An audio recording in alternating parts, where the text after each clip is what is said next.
Could you go ahead and introduce yourselves or introduce the team here? Yeah, and I'm really excited to have these guys around me. It was a really incredible experience because they were just so supportive of the story and everything that was going on. So this is Ray Wong. He is Ray Wong. He was the DP for this year. And then this is John Maxwell. He's the director for the project. And then this is Jason Wong. He's also another director and producer for it. And then this is Eugene Choi. He's the executive producer for the project. Yay! Awesome. And you know what's so really remarkable about Kickstarter is, so they're making this movie, or actually it's a web series that will be turned into also a TV show, correct? Yeah, so that's actually probably the one thing that we need to kind of, make more clear. So it's kind of an interesting situation on what we're putting together. It's being filmed as a TV show, so we got in connection. Maybe Eugene can probably talk about this a little bit more too.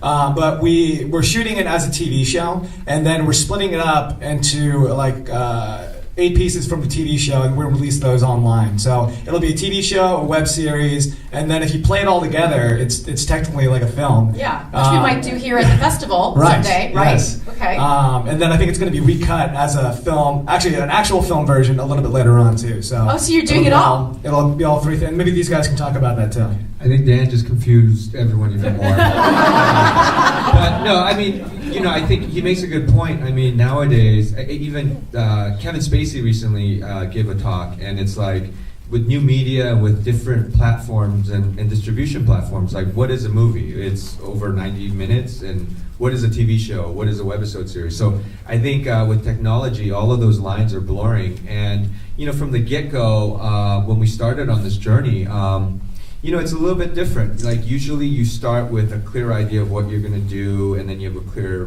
budget, and then you go backwards from there. But for us, because things were kind of constantly changing, and I'm still talking to a lot of different distributors and exploring different distribution options.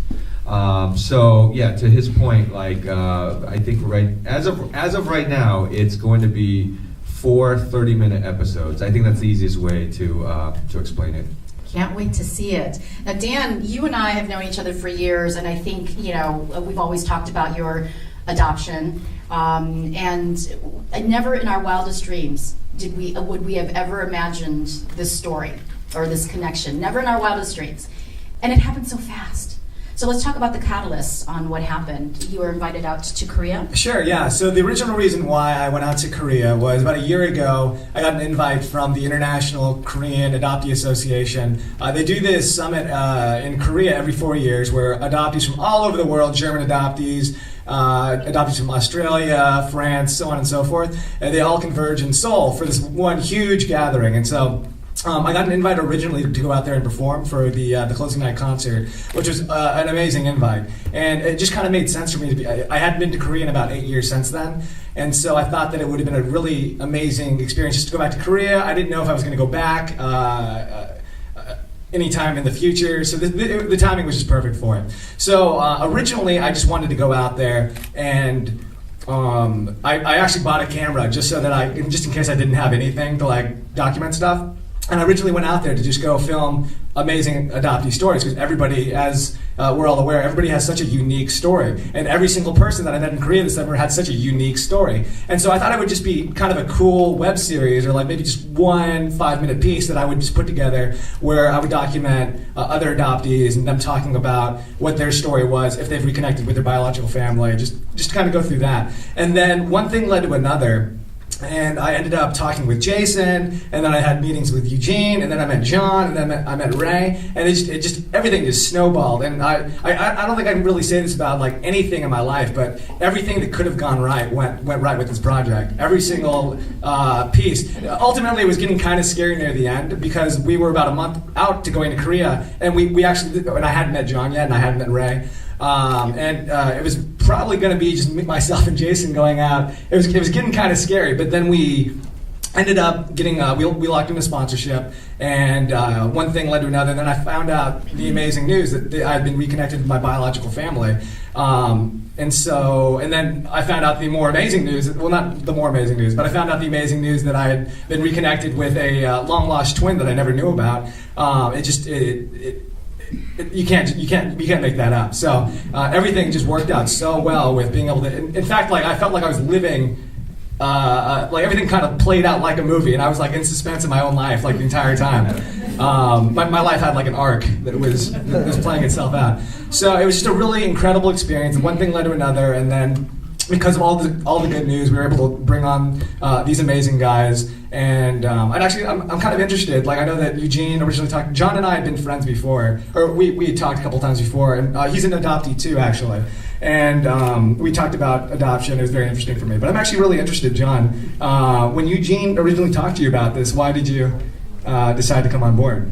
Especially because we left like a month later. Yeah. When Eugene first approached me, it was before we had made contact with Dan's family, and the project was just it was very loose about what it was going to be. It was just about almost like a homeland tour, and I really didn't have any expectations. It was just kind of like an opportunity to go back to Korea. But then, like within a week of me coming on, that's when they made first contact, and literally, it was like every pre-production meeting that all of us had, it was like a new piece of amazing news. And and I think Dan is really blessed, because I actually went back to look for my family 10 years before, and it was a dead-end paper trail. So we went to the same, through the same adoption agency and everything, and so going back with Dan and experiencing his journey was kind of like, it was like a second chance for me to experience that. I didn't get to have that, but so it actually, when I first moved to LA, like about 10 years ago, it was right after I'd gone to Korea and done this adoption search, and I carried with me like all these stories in my head. I wanted to do this first feature. Everyone does the first personal feature. And I was obsessed with doing this like adoption movie, and but I wanted to make it like really cool and interesting and deep, But I could because I never had that connection. I could never figure out how to end the story, and so it was really surreal. Like 10 years later, for this project to come along, it was like in a way I got to finish that project. And I think it speaks for itself, what happened on Facebook, what happened on Twitter and Instagram, the conversations that were had, the outreach through Kickstarter. You had more than 500 people from all over the world, people that didn't even know you, donate towards this Danica Dan project, which is great. And by the way, the story also got picked up by NPR, The World. And so Dan was on radio, and then it was tweeted out by PRI and BBC. It was really amazing. And great news for those of you who are subscribers of Coriam Journal. Look who's on the cover for this month. Is that pretty cool?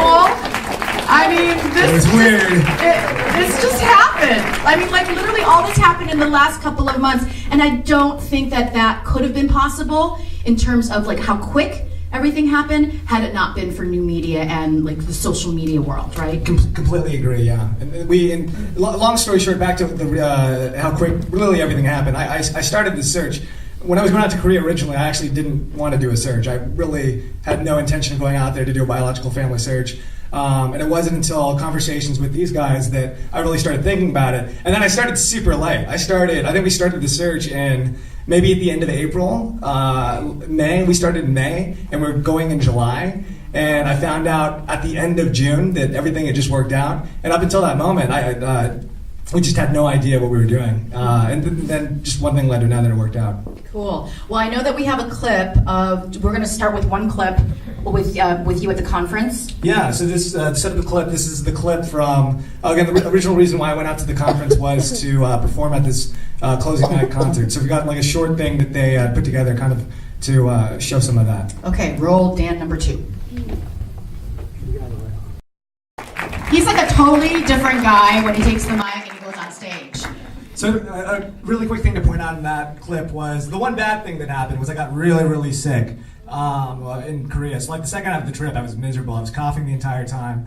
That actually became like a story though within it. It kind of worked out though to our favor because it kind of became a story within the documentary too, about me being like really kind of ill over there and having to like fight through that in order to be able to perform at this conference. So I didn't make myself sick just so that I could have that happen. Can you talk very briefly about the circumstances, or is this an appropriate question, about the circumstances about the separation between you and your family and what happened? Sure, yeah. From what I understand, and to be honest, I think things are still a little bit blurry for me. From what I understand, I believe that my biological mom was really ill, and she ended up having myself and my twin brother, and then he got better pretty much instantly, and then I was still sick for about a month. And it actually wasn't her decision. I think it was our father's decision to give us up, or to give me up. So he ended up giving me up because I don't think that they thought, like, I was just really, really ill. They couldn't. I know that there was financial problems too, but and so he ended up staying, and I came over to the U.S. Yeah. And so they made this amazing connection back with their long lost son. They wrote that beautiful letter to you. And you made the decision to go out and meet with them, and then you brought this whole entire camera crew, right? Yeah. I mean, it's like so emotional just to be reconnected to somebody that you never thought that would reach out to you, and then they bring this whole entire camera crew during a moment that is so incredibly personal. So I wanted to talk to the crew if you guys had any thoughts, or about capturing something so personal and kind of invading their lives, right, in order to share that story with other people.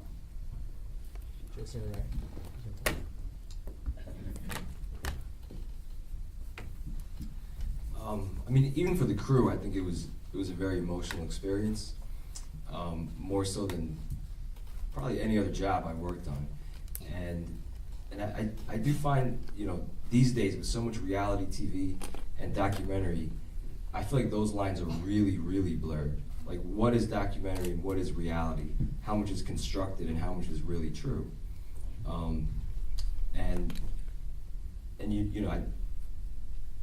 Having worked on some reality, there are many situations where people's lives are manipulated, and it's for the sake of the show. And what the audience may not realize is that there are implications to the talent's real life that the show actually impacts.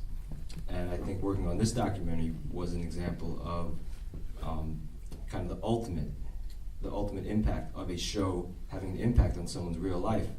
And having a camera crew come meet for the first time and kind of invade these people's lives could have been detrimental to the relationship in the future.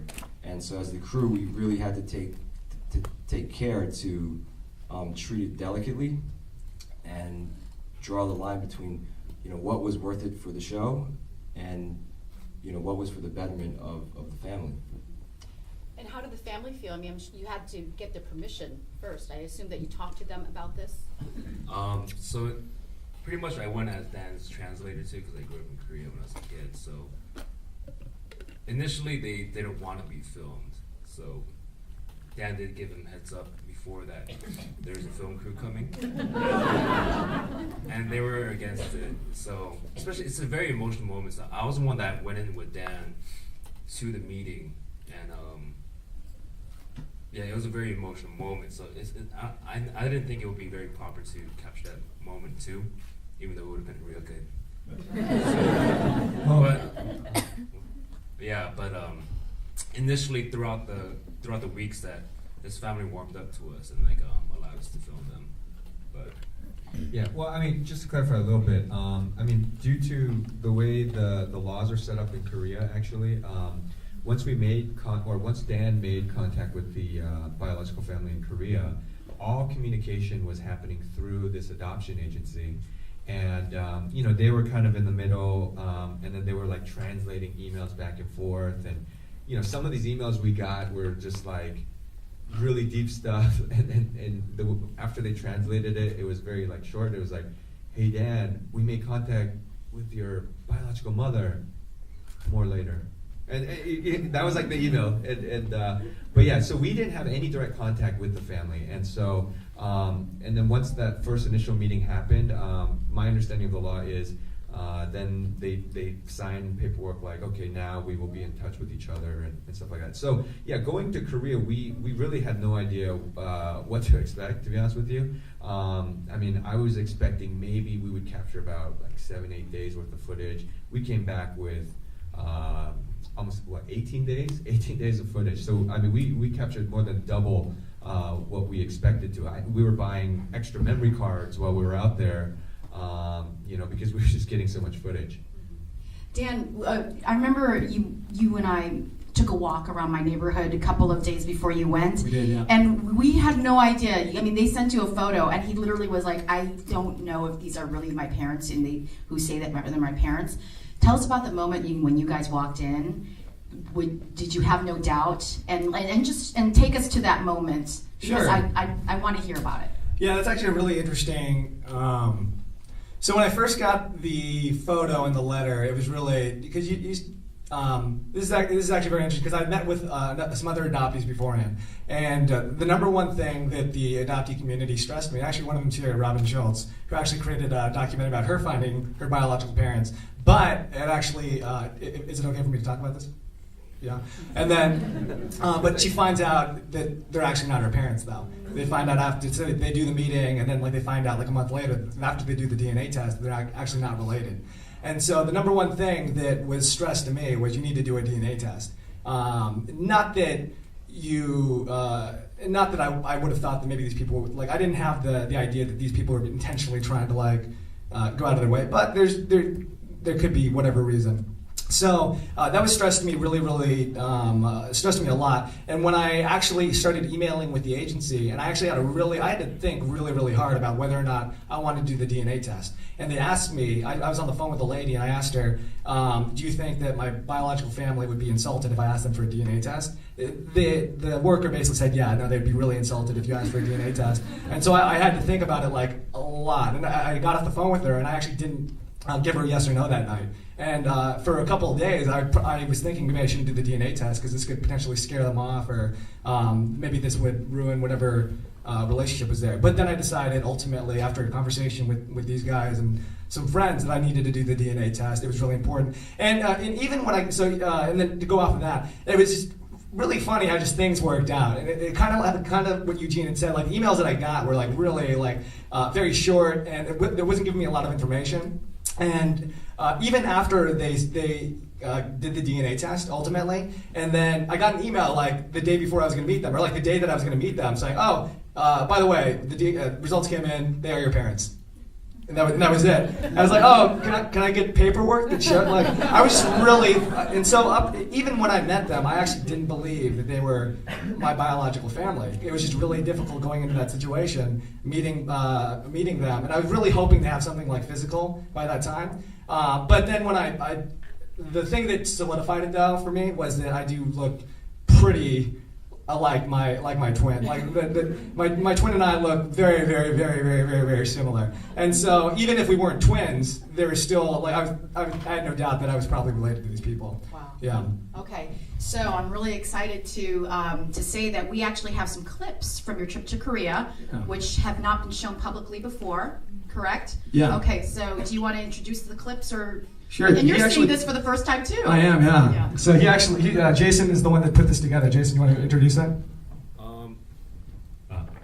Yeah. So pretty much, I tried to put together sort of a trailer. It was the last minute, so. Don't tell him that. This is really well thought out. It's it's pretty much all the footage we took, and then pretty much just highlights of the whole trip. So. Okay, good way to sell it. All right, here we go. For the first time, we're seeing publicly some of the clips from Korea. Enjoy. All right, I got a little teary-eyed. That's pretty good. Yeah, it's pretty good. Can't wait to see it. So, okay, we'll continue having a conversation about your story, but I also wanted to take some time to bring up the second part of our panel, and I want to introduce Samantha Fuderman and her entire crew. Yes? Come on up.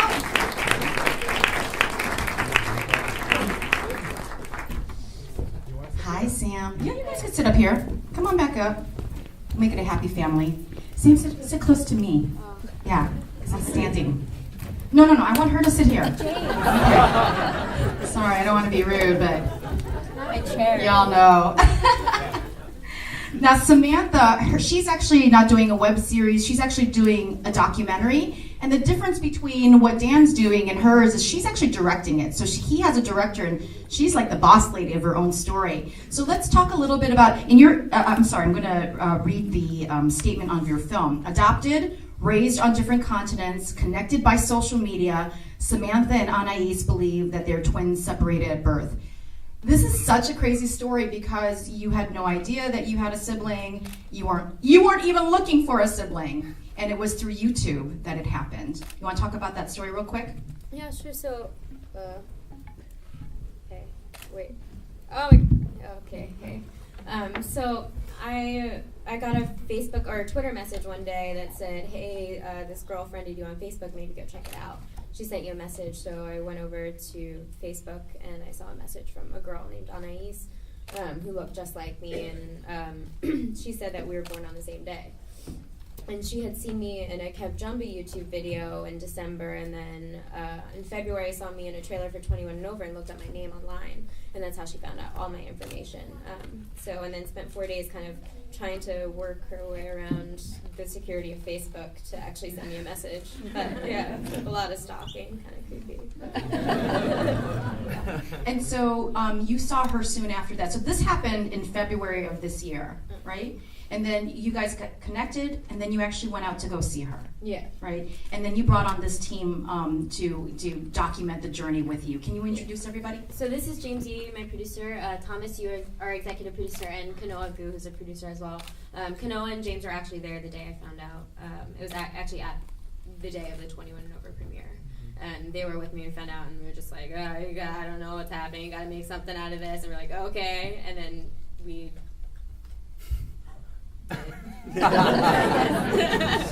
Oh gosh. Well, so just to give a little backup on that, so 21 and Over premiere was February 21st, and my business partner is Justin Chan, who's in that film, and the way that we know Sam is that Justin and I and Kev Jumba, Kevin Wu, we did a feature film last summer in Hawaii called Man Up, that's still in post-production. And Sam was casted in that film, and that's how we got to know each other, because Justin met Sam on the set of 21 and Over. And so February 21st comes along, and we're all really stoked. Everyone's getting dressed, we're getting ready for the red carpet premiere, and I'm on the bus headed over to her house, and my phone starts blowing up. I'm getting a text message from Justin and from her being like, Sam has a twin, I have a twin, blah, blah, blah, or there's all these crazy messages about a twin. I'm like, what are you guys talking about? And so, we're already pretty exciting day, and then that kind of happens, and we're have no idea what's going on anymore, right? And so, and then from that day on forward, it just kind of naturally evolved that since we're all filmmakers anyhow, that she wanted to tell her story, and so she asked us if we'd be willing to help her out, and so that's how we started Kickstarter. Yeah. Right, so you guys had a Kickstarter campaign too. So can you tell us real quickly why you decided to turn this into a film, a documentary? Because it's so incredibly personal. And again, like in Dan's case, you didn't know if the other party was willing to tell that story too. Yeah. I mean, as like an artist or filmmaker, actress, I didn't. First of all, I was just like, this is effing crazy. We got to share. We got to tell people about this. This is nuts. And then for me, being artistic in a way, it's kind of therapeutic, I'm like, I don't know where to put all my crazy energy. I'll try to construct it into something productive. And for me, it's a way to organize stuff, to figure out what's going on and kind of put things into place in a way. And from the first day, they're like, yeah, we gotta do something. Well, actually, when she first approached me, I actually remember sitting her down and having kind of a serious talk with her and being like, obviously as a producer, I would love to get my hands on a story like this, but you're also my friend, so before we even talk about production, let's really talk about, do you want to have a documentary happening during maybe the most important, personal, critical time of your life? Mm-hmm. And so we definitely were very conscientious going into this process. We were very excited about it, obviously very hungry for it because it's a beautiful and amazing story. but also we were trying to be really careful and self-conscious about how to approach this. And I mean, you can talk about how working with your friends were. It's not great all the time to work with your friends, but no. You know, when we decided to make the documentary, and then speaking to someone that you don't really know and aren't sure if they're willing to share the story, we had a lot of Skype sessions, and we're talking, and kind of made the decision to say, this is something really, really crazy and personal that probably not many other people will experience, which actually isn't true. But, at the time I didn't know about that. But yeah, we decided that we wanted to make it something bigger, and like Dan is saying, to have something for other adoptees or other people who may have this experience or who don't be able to understand it and grasp something for it. But yeah, when we started. What are we talking about? Well, we were talking about how we wanted to be really conscientious about how to approach this, and also, so what happened was we had to tell. So the girl that contacted Sam, her name is Anais, and they started having conversations together on Skype and getting to know each other, and then so a few weeks after they made first contact, when we started introducing the idea of filming a documentary with her. And you know, and she was fairly open to it, but what happened was that the process really evolved. And initially, when we did the Kickstarter, it was just going to be Sam and a small film team that went over there just to meet her. And what ended up happening is that we evolved the whole process and ended up taking her whole family, mother, father, both brothers, and then went over there. And Anais was studying in London at the time, and so she brought over her parents from Paris, and so it became not just the two of them meeting, but it became this huge ordeal with all the families involved. So in that process, I actually reached out to her family, Anais's parents, and said, you know, this is the process that we're going through. This is kind of the strategy and our and the way that we go about filming documentaries and what we are trying to do, it took a little bit of navigating and took a little bit of time to get them to warm up to it, but in the end, we were able to build a really great rapport, and they ended up really trusting us.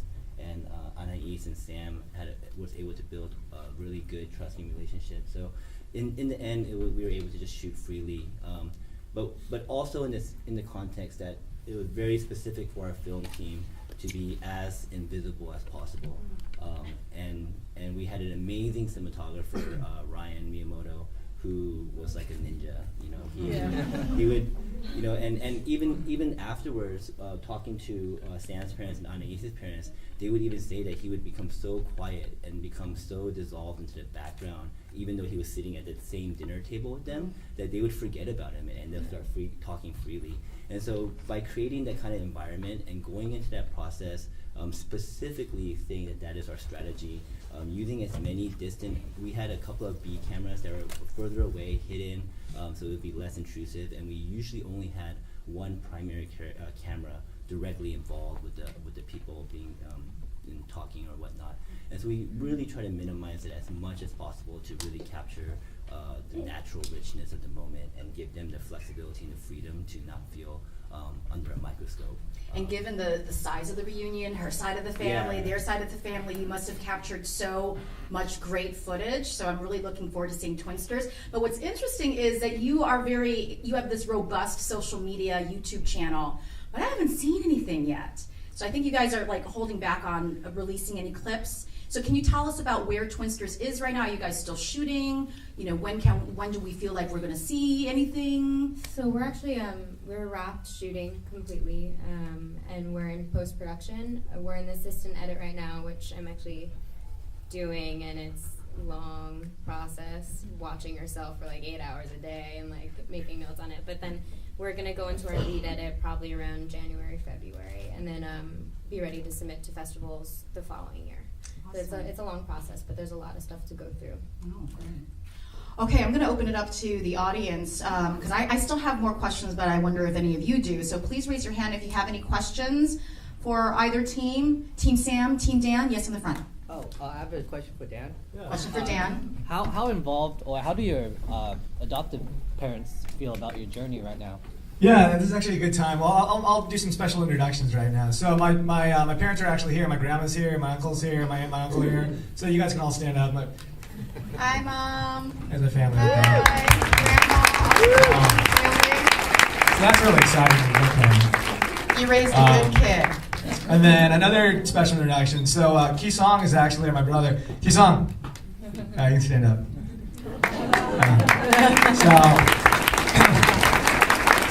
It worked out really well because he's coming out for another thing that we're doing in the Bay Area next weekend. And so he's here, and it worked out perfectly with the timing to bring him down to the film festival. So to go back to your question, they've been very supportive. The family's been incredibly supportive over everything. And I'm really happy that I've had that support to be able to create the film. Any other questions? Yes, in the back there. Yes. Considering the fact that you have to go into this situation with sort of a preconception of what you want to accomplish, how is it going through now watching yourself and having to edit, so to speak, some of the events to make sure that you are honest with what you want to portray? And are there times where you look at something and you're thinking like, wow, that's too personal and I need to sort of respect my privacy from, or keep that for yourself and not want to show it? And how that happens? And is this a question for both Sam and Dan? Yes. Okay, so the question is, watching yourself, editing yourself, and because it's so personal. Yeah. I mean, for me, when I made the decision to make a documentary, I said, I have to give up myself. I can't be embarrassed about anything because then it's not truthful. If I'm hiding stuff, that's not the truthful experience, and it completely negates my goal. So I can say like, oh, I'm crying and I look like shit. Oh, sorry. Oh my God. I'm crying and I don't look great. But that's the reality of what was happening. And when I make the decision to share my story and be honest, so other people can relate to it, you just have to do that. What I have trouble with is then the people that I do bring in and the people that I put on film, I'm a lot more aware of saying, have them check the footage, be like, is this okay if I put this and make this a part? Because for me, I don't care. I mean, like, whatever. But for the people that I care about, that's way more important. Yeah, no, I completely agree with Sam. I think that for when we were out there dealing with the family, it wasn't just me and the family too. It was also hundreds of adoptees from around the world that are going to be part of this film too. And I was really, really aware of making sure that they were comfortable being on film, and making sure that we weren't filming at times where maybe somebody was sharing a story of theirs that they really wanted to make sure wasn't public information. So for me, I would say that it was really difficult having to produce yourself, having to live through the moment, having to be aware of like what's going on, but also trying to like, oh, I'm feeling this right now, and I should be feeling this way, or and so the funny thing is that like throughout the entire trip, I always had to, and I think maybe they can talk about it, but I always had to, like I was busy producing myself, and so I always had to tell them to like tell me if I'm overthinking things or if I should like take a step back. I'll let John talk about that. Oh yeah, well, on our project we just tried to keep Dan away from those kind of decisions, and like, yeah, that's what we're here for. We make those calls for Dan. If he gets uncomfortable, we just try to sneak it by him. I'm curious because you have the luxury of having English as a common language with the person that you think is your twin, Anais, whereas Dan, how's your Korean? It's not very good. Okay, yeah, that's what I figured. But by not very good, it's non-existent. Right. Which makes for like two very different kind of stories, right? Because you could be like with Anais, like la, la, la, la, and just catching up, and you are just kind of pointing and having to, So I'm curious, like, what that dynamic was like for the both of you. I mean, I'm lucky for sure, because I do have a common language, so yeah. But I think there's also maybe like a physical thing that goes on, too. Yeah, no, I think for us, it was definitely a difficulty, but I've always felt, especially because Eugene and Jason are both fluent in Korean, I was never really at a point when I was in Korea where I couldn't explain something. and so it made it a lot easier for this whole process. In fact, I don't even know how I would have been able to do this whole thing if they didn't come out with me. So were they Yeah. visible as part of the journey and the documenting versus, you know, them being invisible in this camp here? Yeah, actually, really. Let me answer the other one because I have a very interesting story about it. So, but there was 2 moments where, or 2 day, or like a day where I was alone with the family for the first time, and Kisong can speak enough English for us to get by, but there was a couple moments where I was just left alone with them, and it was very difficult to be able to communicate. But it was also, but for me, I guess it wasn't really, it didn't bother me that much, and so I didn't really talk that much, but I just felt nice being around them. And there was a really funny moment where, we don't have this on film, but like the first night that I spent at their house, we watched, they put on American TV for me. and I was like, oh, you don't have to watch it, it's fine, you can watch something else. And so it was funny because The Office was on. And it was in Korean, or like it was English, but like they had Korean subtitles. So I was really interested to see how like American, because I love The Office, and so I was really interested to see if they would get it, if they understood the jokes at all. So that was kind of a funny moment. And what was the other question? I don't remember. Okay. Just, you know, maybe just you and your brother, like the communication and how that made having them be behind the scenes. Yeah. I think that's what you're saying. Right. So like, you know, it would have been very interesting to me to see if like they were completely invisible, and as you're trying to talk to your parents and your brother, you know, you're right. Jason's actually a character in the film. Oh, okay, got it. He's visible in the film, and so it was good to have somebody that I could communicate with when I had stuff I needed to say, and it worked out really well, especially because Jason's fluent as well as a good guy to be able to talk about that. Yeah, that was a creative choice that we all made together. That Jason was going to be that character, so that we could have a storytelling crutch at all times. So they could, you know, it's like the exposition character. They could explain stuff, and we could manipulate Jason to do what we want. Nice to be used like that, huh? Any other questions? Yes, over here.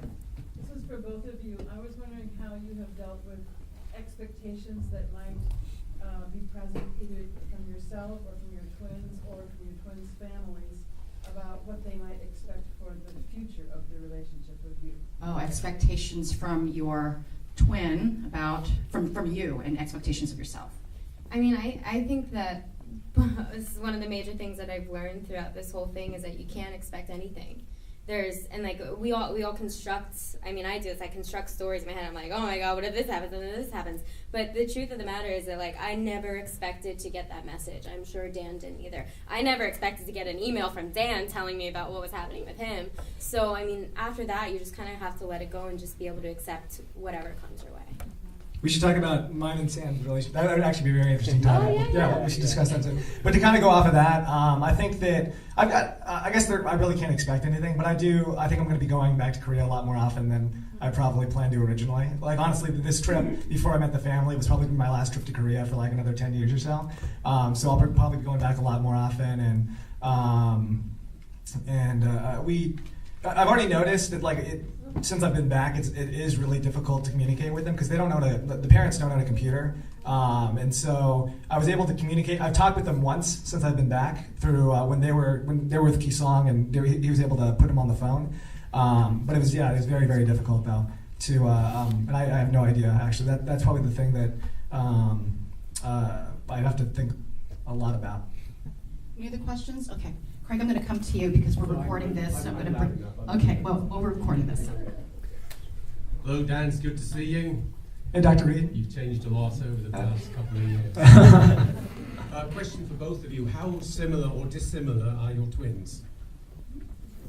Good question. You guys are pretty similar. Actually, why don't you answer this, Kanoa? Because you get to see her as a best friend, observing as an outside person. Because it's hard for Sam to answer that because she's in the moment, but as her friends, we get to see them as outside observers. Right. And Kanoa is one of her closest friends, so he could attest to that.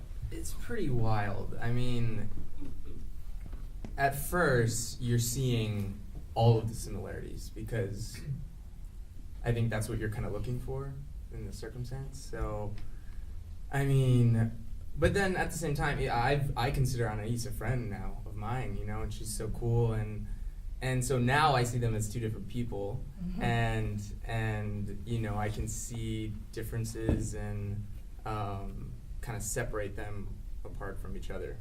We're different people, okay? Yeah, different people. But I think he was talking about like emotionally and like, do they like the same food? Do Well, they I think it's have pretty- the same favorite color? Totally. You know? I think it's pretty interesting that when we started the Kickstarter, there was a lot of fear not knowing, like James was saying, kind of who this girl was or is, and if she'd be receptive and just, you know, what kind of person she was. But it was comforting to hear that she was just as creative, and she's, you know, finishing her fashion degree in London. So, and she has like a lot of filmmaker friends. So it was she was kind of down from the beginning. So I mean, as you guys saw, we're obviously very similar from, you know, the beginning, from before we even met. We're very, very, very close. And when I watch them, it's like crazy. I'm like watching them all the time, just like, whoa, what the hell's going on, man? Like, you guys walk the same. Their physicality is so similar. I mean, you look at them and the facial, everything. It's very, very similar. And I don't know if you guys have like moments where I wonder if you guys have kind of moments where you don't know what's going on, but you can like communicate in a way. Yeah, I think that I completely agree, because I feel like that it is really hard for me to be able to. I agree with your statement. It's hard for me to be able to tell, because I'm just kind of living it, so I have no idea. But from the outside perspective, how does it look? We definitely have a lot. There's a lot of similarities, and there's things that like I definitely like force myself to look for when I first met him. Like I was like, oh cool, we both use our right hand for things. Oh cool, we both eat. That's a twin thing, right? Oh good, we both breathe there. But after that though, there were some things that were really uncanny. Like we both are really into hip hop, and I perform, and he used to perform. And I think that, yes, as far as physically goes, it was really cool to meet somebody where, like, we both have, he had LASIK, but, like, I'm wearing contacts right now. We both had really horrible teeth when we were younger. We both had braces. And we both had scoliosis. So, like, physically, it was awesome to meet somebody like that. Not that defines an awesome person. And you both have, like, wild hair, too. Yeah. Right? Yeah, I guess that's true. And then with Sam, I think that it was really when I was watching her, and while we were in Korea, actually, it was really interesting to see how similar they were, like with some of the little things too, like some of their gestures or the way that they walked, or the way that they kind of expressed themselves. So it's very interesting. And there are a lot of dissimilarities too. Like he skateboards, I can't skateboard at all. There's a lot of things like we definitely don't have in common, which is cool. Yeah. Okay, any other questions? Oh, yeah. Since Kisong is here, I wonder if he would feel comfortable answering the same question, if he, what expectations he had of you, and, from his side, since he's here. Would you be okay to translate? And Let's ask him first. Do you want to ask him in Korean? My Korean is almost as bad as yours. Yes, do you want to ask him? Probably not. No, okay. Actually, if that's okay. We can talk about it afterwards, though. Yeah, you can meet him in person. Yeah. Okay. Any other questions? Yes, in the back. Hold on 1 second. But we'll address a lot of that stuff in the project too. This question is for both of the production teams. What is the target audience, and what are the purposes of the film moving forward? Are you going to show it in different regions? Are you going to target the American public? Are you going to target only Korean American audiences? For our project, I think the target it's pretty broad, our target audience, because there's obviously the connection with being Korean American adoptees, which we all share that. But there's also more, and with Dance Story, there's a lot. It's more than that. It's about family, and it's about love, and it's about music, and it's about filmmaking as well. So I think there's a lot of people that we can connect with, and that we eventually would like to. Yeah, I, just to build upon that, I totally agree. I think our project is definitely about identity, what it means to be Korean, what it means to be an American. One thing that I found very surprising, like for myself, I grew up in the Midwest as a child, and I think I still struggle with my identity and my, Asian American and my Korean. And then when we were in Korea at this, adoptee conference, there was 500 adoptees, and I would say, and especially Dan too, I think in some ways I think they're more sure of their identity. And so there's a lot of those sort of issues, and also even with the notion of family, like, what defines family and that sort of thing. So I think it's definitely one of those things. There's something for everyone. I think there's something that everyone can always latch onto. And the parents too, the parents of both Dan's family, my family, and everything else, they're going through a very unique experience as well. So I think it's also coming from relating to them too. It's not just about people our age or whatever. It's both stories are very universal. So for your documentary, are you planning to release it at film festivals? Are you guys doing some kind of VOD release? Releasing it online somewhere? Our goal is to do a festival run, yeah. Okay. Hope it's good enough to make it into our festival. Just kidding. Oh, man. Did you get that on camera? Just kidding. Oh, that was so mean. Sorry. And then Dan, you guys are going to be on TV in Korea, which is very interesting. Yeah, right now there's a TV network in Korea called Arirang Television, and still finalizing the details, but it's the only English language terrestrial broadcast network in Korea, and I think it's government supported, so it's kind of like PBS. So working out some of the deals with them, but yeah, our probably at least initially, we want it to be as widespread as possible. So right now we're looking at YouTube. Okay. I think I'm a mother of a Korean adoptee, and I feel like there is still a stigma that's attached to adoption within the Asian community. And so I'm just curious, if there's any hope or any thoughts, Dan, with regards to elevating the conversation about adoption amongst Koreans, as a part of this project. I think it'd be really hard for me to say that I'm making the film in order to be able to, create any kind of, to be able to make that statement, or be able to say that this is because we're making this, that it's going to change the conversation somehow. But I think there's hope that it possibly will. So I can't say that we're making it with a direct message to become a force for that particular subject, but there's hopes that when we put it out, I think that hopefully a lot of people will talk about it, and it might change things, but I can't really say if it will or not. Right, but how interesting it is that a big company like Arirang TV would be so interested in a project like this and to put it on air in Korea. Okay, any other questions in the audience? All the way back there. Oh my gosh, I get my workout.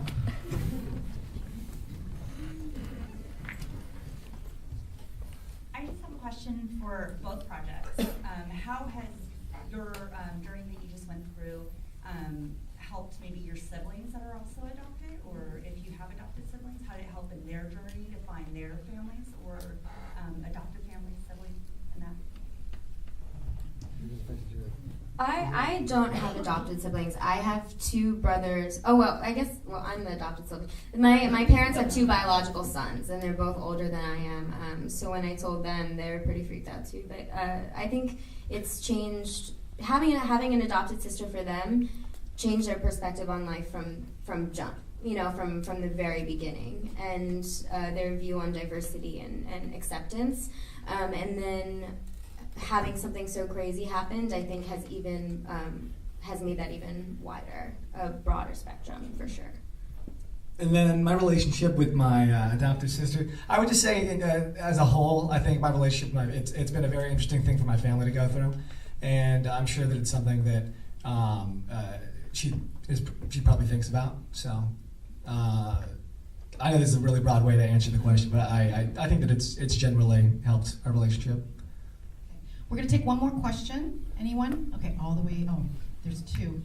Oh, there's 3. I want to talk about me and Sam too. Oh, okay. Oh, yeah. Why don't you talk about you and Sam, and then I'm going to give it to Phil to wrap up because you're closest to me. So go ahead. I think it'd be fun if you and I talked a little bit about like our relationship, because I really feel like that with me and Sam now, it's such a unique, like we have something in common that got brought up around the same time that like I can't say I've got that with anybody else. No. And so it was just such a cool opportunity, I think, or not an opportunity, but it was such a cool experience having Sam in Korea with me, going through this at the same time, and I feel like that, like what I was going through, still like it, and she's filming a documentary about her experience too. So I felt like that if I was ever having any issues with my current stress on the project, or like how are you dealing with like getting your family, like we had the similar questions, and so it's such a cool, I think, experience having to go through that with Sam. Yeah. It's undeniable. It's undeniable to feel so much comfort in having that support, and we're just the girl-boy versions of each other, so it's cool.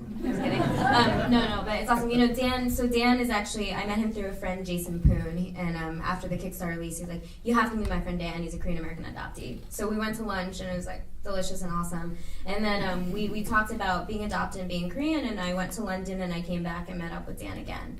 And Dan told me about this conference called ICA, which is the International Korean Adoptees Association. And he's like, you should really go. I was like, I don't know, I'm broke. And then we talked about it, and I talked to Anais about it, and we decided to go. We decided, you know, we should go, we should be a part of this. And then I get an email one day from Dan. He says, Sam, I'm a twin too. I'm not even effing kidding. And it's just really, really crazy how life works out. How you can be connected to so many different people at just the right time. Guys, there's a component that I realized that none of this would have actually happened had you guys not been artists, actors, or musicians. You know what I mean? Like this whole thing would not have, the ball would not have gone rolling for all these things to unfold. And I'm kind of curious what you feel, how. Because you guys are making art out of your very personal experience, but it also contributes to your careers, and I'm just kind of wondering in a very sort of inarticulate way how you feel about it, sort of it all coming together with, you know, your professional circles and your this very personal story, and you know what it could mean for you, and what just reflections as artists, you know. I mean, I think as an artist, as a filmmaker, to be able to eventually make a living off of something that I love to do, and be able to do that while sharing a story that I hope will connect with other people and help them grow, is probably one of the most exciting things ever to happen. And knowing that we're creating this documentary with solely friends, that you guys are doing this as friends, is so cool, because it's empowering in a way to be able to step up to the plate and be like, this is our time, this happened at this point in our life or in our lives, and now we can actually do something with it. And you know, in a way, it's like a childish thing to be like, I'm gonna make a difference someday and change the world, but that's, I guess, the hope, you know, that's the goal, and you get to do it with the people that you love, you care about, and you see every day, and that's crazy exciting. Yeah, and then for me, it helped inspire like this album I'm writing too, and so I think that it's been really a blessing to be able to, because there's things that I can't really talk about, or like I have a very difficult time like explaining like what's going on, or like kind of emoting, and I feel like that through this album it's allowing me the opportunity to be able to, I think, speak about that, and so we're going to put that at the same time as the documentary, and they kind of like, they're companion pieces, and so the music will be inside the documentary will inspires the album. So for me, it's been really nice to have all of this writing material that I can kind of work with to be able to create some hopefully compelling songs. If I could add something, you know, I've had conversations with Ki-sung, and I remember in Korea, after he found out about Dan and after he met him, he told me that he went on YouTube and he just started Googling him and went on YouTube, and there's a ton of videos of Dan on there. Not only his own, like, from his own YouTube channel, but him doing the red carpet on certain events and stuff like that. So I think that was pretty fascinating to hear. I mean, I can't even imagine, like, you know, what he must think about and feel like. And even here at the San Diego Film Festival, you know, being at the gala yesterday with 700 people, and, you know, Dan, of course, knows everybody in the room. And so, you know, I think it's for him, he finds it really fascinating and cool. And to do a quick plug, we're still doing a little fundraising just to finish up everything. We got some T-shirts for sale, and it's it's just a play on words here, but it also kind of means early supporter, So we have the T-shirts here, and also include some of these Korea magazines. But come find us later. All right. I just wanted to say one thing about Phil's question. I think the fact that they're artists, it created a stage for these stories, a launching point, And on a bigger scale, though, Korean adoption, this era of Korean adoption it's a brief window. It's not going to be around forever because it was created during a certain time in Korea's history when the country was really struggling. But now the country, you go there now, it's like they're doing great, So this whole and that's why they want to put a spotlight on Korean adoption too. So I think just to answer your question, like them being artists, starting the story, and then the opportunity for Korean adoption to have its moment, and then when you add in the twin element, it's just I think it's some stories are like waiting to be told, and I think these stories are kind of like it's like a storm coming together, For sure. I also think I think going back to the question, it's like without the art of Dan, without his music, and like without YouTube, without acting, none of this would have ever been possible, like you're saying. And so it kind of makes sense, like how could we then not make art out of it as well? It's one and the same. So. Well, I want to thank both of you and both teams for all that you do. We are so excited to see your final piece. So Danica Dan comes out as a web series and on TV, and your album as well, and it drops in February of 2014. Is that correct? Mm-hmm. Okay. Is there a specific date or just sometime in February? We're going to do the release party is going to be February 1st in Los Angeles, and so you guys are everybody here is more than welcome to come out. We'll have some more details very soon, but it'll be February 1st in Little Tokyo. Okay, and then Twinsters, we didn't mention that you also got a book deal. So you and Anais got a book deal with Penguin Books. So they're co-writing a book about their experience as well. And Twinsters is coming out in 2015, you said? Yeah, 2015. We'll be releasing a bit more information later this month and in December about that. And then, so just keep a lookout for that. And then, yeah, we'll be submitting to festivals for 2015. Okay. So Team Dan, Team Sam, thank you all very much. Let's give them a round of applause. Really excited to be here. Thank you so much for the opportunity. Thank you. There's a lot of people out here that are supporters of both of our campaigns. So thank you guys so much for watching this. This really means a lot that you guys all come out. I see also members from the Korean adoption community. So thank you so much for coming out and supporting and being part of this dialogue. So enjoy, and I hope you guys come back for some more films at the festival. Thank you all very much. And it was a very weird time because we didn't really know yet what Wong Fu was going to be.